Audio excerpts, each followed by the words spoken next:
Assalamualaikum warahmatullahi wabarakatuh dan selamat sejahtera.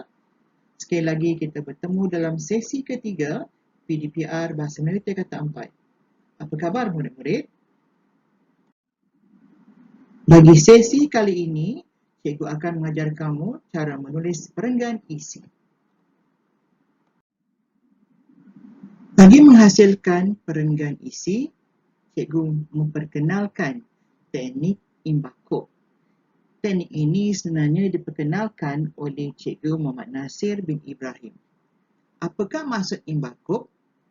Imbakop merupakan singkatan untuk I, iaitu ayat isi. Sebenarnya terdapat banyak kata tugas untuk isi karangan. Misalnya, soalan yang bertanya tentang sebab, kesan, cara, masalah, tugas ataupun ciri. Seterusnya M ialah ayat mengapa, iaitu ayat pertanyaan mengapa sesuatu itu berlaku ataupun mengapa sesuatu itu dilakukan. Contohnya, jika soalan tentang sebab, murid-murid perlu membina ayat mengapa sebab itu berlaku ataupun mengapa sebab itu perlu dilakukan. Seterusnya, ba ialah ayat penerangan tentang cara, iaitu bagaimana. Misalnya, bagaimana cara itu perlu dilakukan ataupun bagaimana masalah itu berlaku. Jadi, kadang-kadang murid-murid boleh berikan contoh tentang sesuatu yang berkaitan dengan isi karangan. Seterusnya, K ialah ayat kesan yang menerangkan tentang kesan daripada sesuatu isi ataupun kesan kepada sesuatu isi. Seterusnya, U ialah ungkapan menarik. Terdapat pelbagai ungkapan menarik yang boleh kita gunakan dalam menghasilkan isi karangan. Contohnya, penggunaan peribahasa ataupun cogan kata. Peribahasa dan cogan kata ini boleh berada dalam mana-mana ayat dalam perenggan isi. Tidak semestinya ia mesti berada selepas ayat kesan. Seterusnya, P ialah ayat penyimpulan, iaitu murid-murid perlu membina ayat untuk menyimpul isi yang telah murid-murid buat. Seperti biasa, cikgu akan membimbing kamu cara untuk menggunakan teknik imbakop dalam menyediakan atau membina perenggan isi.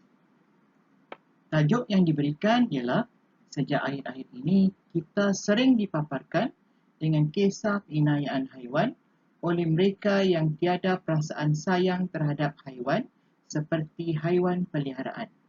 Uraikan pendapat anda tentang cara-cara menjaga haiwan peliharaan.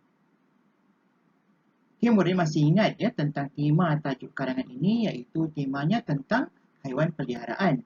Sementara kehendak soalan ialah cara-cara menjaga haiwan peliharaan.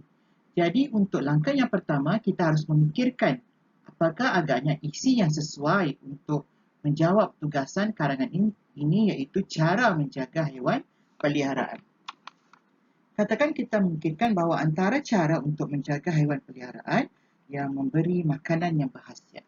Jadi kita bina ayat berkenaan untuk melengkapkan perenggan atau untuk melengkapkan ayat isi. Terusnya, daripada ayat isi ini, kita memikirkan iaitu mengapa kita perlu memberikan haiwan peliharaan makanan yang berkhasiat. Di antara sebab mengapa kita perlu memberi makanan yang berkhasiat kepada haiwan peliharaan ialah supaya haiwan peliharaan ini menjadi lebih sihat. Seterusnya kita fikirkan apakah cara yang harus kita lakukan untuk memastikan kita memberi makanan yang berkhasiat kepada haiwan peliharaan. Di sini contohnya kita boleh menyatakan jenis makanan yang boleh kita berikan kepada haiwan peliharaan kita.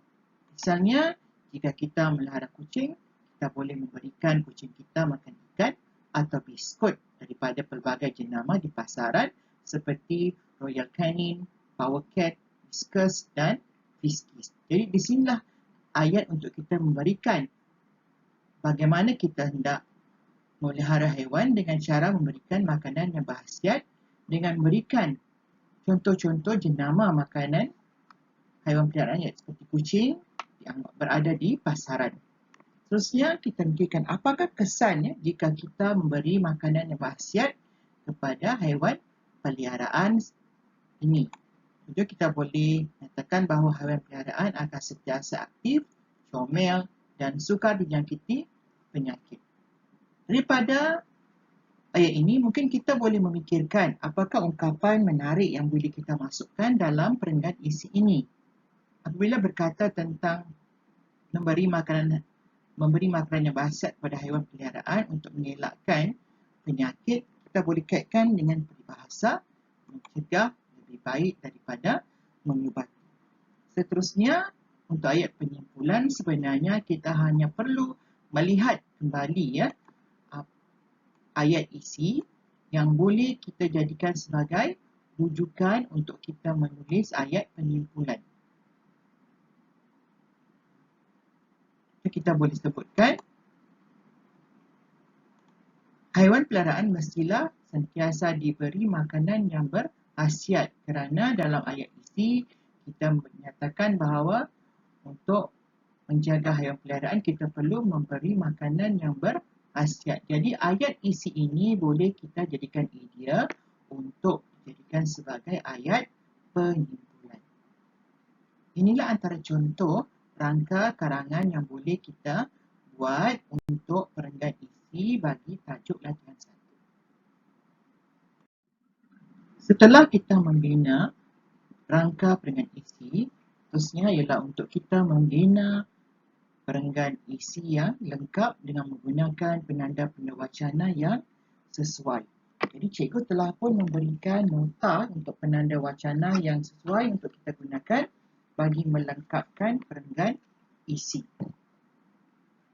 Sini cikgu berikan contoh perenggan isi yang lengkap dengan penanda wacana yang sesuai. Pada pendapat saya, antara cara menjaga haiwan peliharaan ialah kita hendaklah memberikan haiwan peliharaan makanan yang berkhasiat. Hal itu begitu kerana haiwan peliharaan ini akan menjadi sihat. Sebagai contoh, jika kita melihara kucing, kita boleh memberikan kucing kita makan ikan atau biskut daripada pelbagai jenama di pasaran seperti Royal Canin, Power Cat, Whiskas dan Friskies. Kesannya, haiwan peliharaan akan sentiasa aktif, comel dan sukar dijangkiti penyakit kerana kata orang, mencegah lebih baik daripada mengubati. Tegasnya, haiwan peliharaan mestilah sentiasa diberi makanan yang berkhasiat. Yang berwarna merah dalam ayat perenggan isi ini ialah penanda wacana yang boleh kita gunakan bila kita hendak melengkapkan perenggan isi. Contohnya untuk memulakan perenggan isi, kita boleh gunakan penanda wacana pada pendapat saya. Antara ikuti dengan frasa kehendak soalan dan barulah kita meletakkan ayat isi. Seterusnya untuk ayat mengapa kita boleh menggunakan penanda wacana. Hal itu begitu kerana.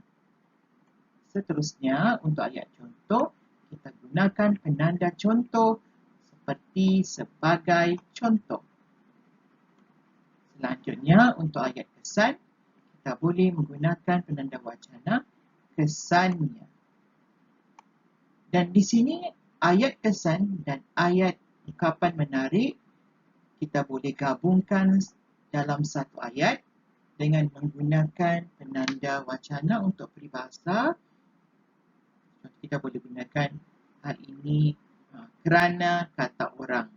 Bila kita menggunakan frasa kata, jadi peribahasa yang kita tulis kita perlu meletakkan tanda pembuka kata dan penutup kata kerana peribahasa ini seolah-olah dilafazkan dalam bentuk dialog. Jika tidak ada frasa kata orang, kita boleh terus saja menulis kerana mencegah lebih baik daripada mengubati.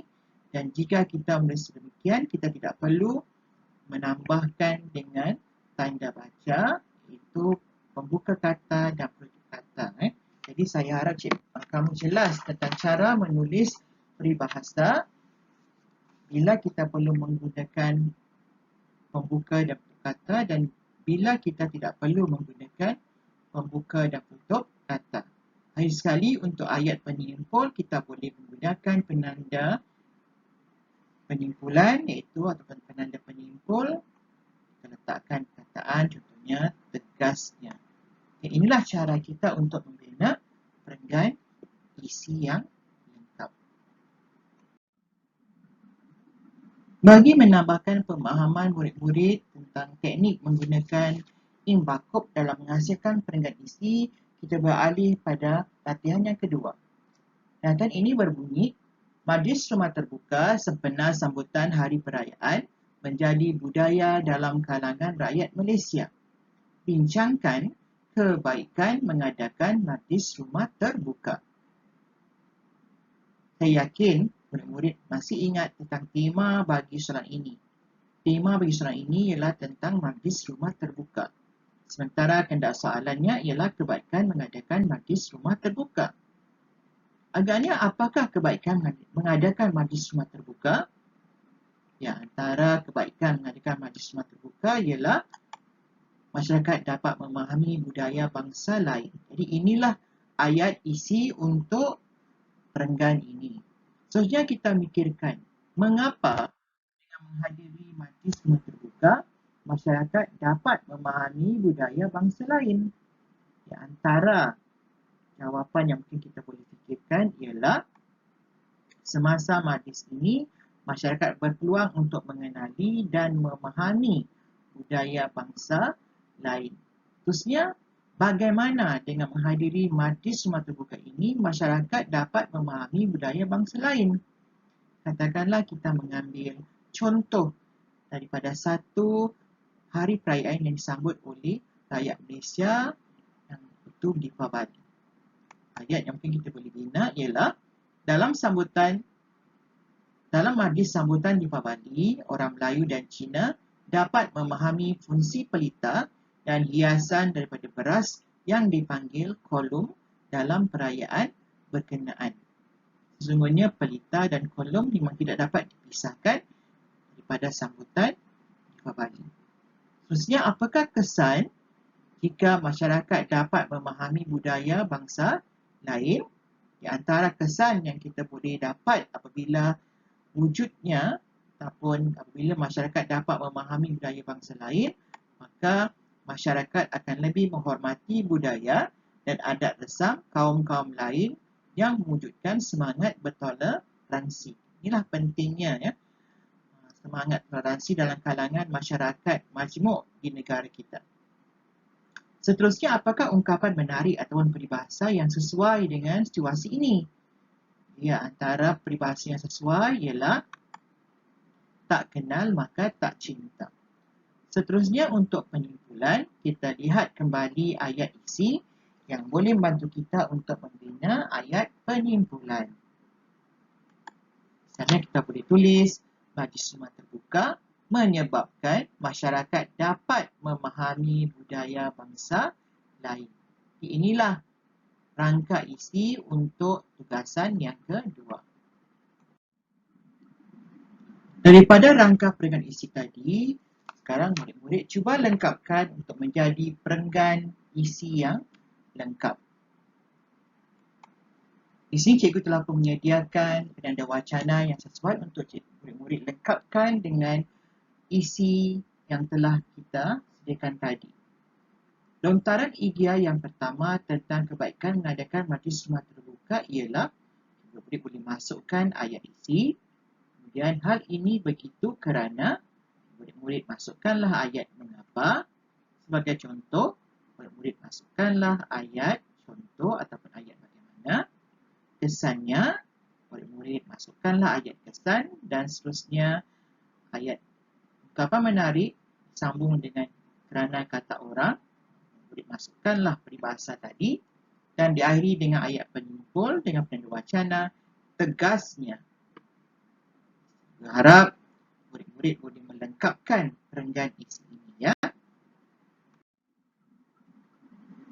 Setelah mengikuti bimbingan daripada cikgu tentang cara untuk menggunakan teknik imbakop dalam menghasilkan perenggan isi, seterusnya murid-murid boleh menyiapkan latihan pengukuhan untuk membina perenggan isi. Bagi menyiapkan tugasan latihan pengukuhan, cikgu berikan tajuk karangan. Tajuknya berbunyi, kini Kementerian Pendidikan menggalakkan para pelajar melibatkan diri dalam pelbagai aktiviti sukan. Huraikan pendapat anda tentang faedah-faedah menyertai aktiviti sukan dalam kalangan pelajar. Bagi ayat isi tugasan ini, cikgu telah pun memberikan cadangan isi iaitu faedahnya pelajar menjadi lebih sihat. Jadi murid-murid perlu fikirkan mengapa dengan menyertai aktiviti sukan pelajar-pelajar akan menjadi lebih sihat. Seterusnya, bagaimana dengan menyertai aktiviti sukan ini murid-murid akan menjadi lebih sihat? Untuk murid-murid huraikan ayat bagaimana.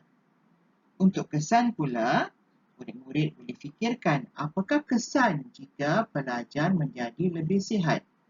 Seterusnya, ungkapan menarik yang sesuai dengan isi pelajar menjadi lebih sihat.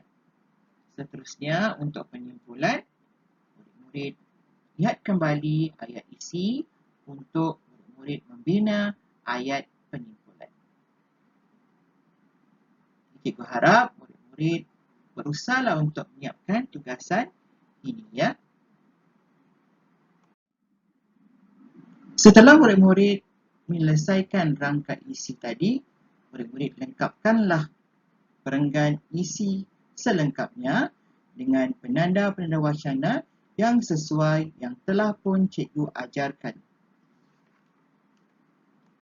Sekian saja sesi PDPR kita untuk kali ini. Akhir kata, cikgu ucapkan selamat belajar.